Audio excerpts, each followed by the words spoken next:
করেন। এবং বাদ্যযন্ত্র দেবো। আপনি হাসপাতাল দেওয়ার কথা বলে আমাদের মানে স্বাস্থ্যমন্ত্রীকে দিলেন প্রায় 15 মিনিট।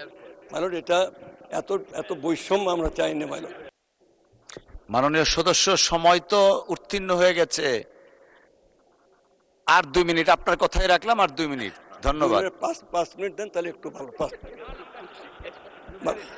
আমি বয়স্ক মানুষ, আমাকে দিলেন 5 মিনিট, আর একটু হাসপাতাল দেওয়ার কথা বলে আমাদের মানে স্বাস্থ্যমন্ত্রীকে দিলেন প্রায় 15 মিনিট। মানে এটা এত এত বৈষম্য আমরা চাই না। মানে মাননীয় সদস্য, বৈষম্য হচ্ছে না। আমার 2 থানায় শিল্পকলা একাডেমি নেই, ওগুলা ক্ষুদ্র নিগোষ্ঠীর জন্য কিছু নাই। তারপরেও 2 মিনিট, আপনার 2 মিনিট এখন স্টার্ট হবে। দয়া করে 2 মিনিট এখন স্টার্ট করেন। এবং বাদ্যযন্ত্র দেবো। আপনি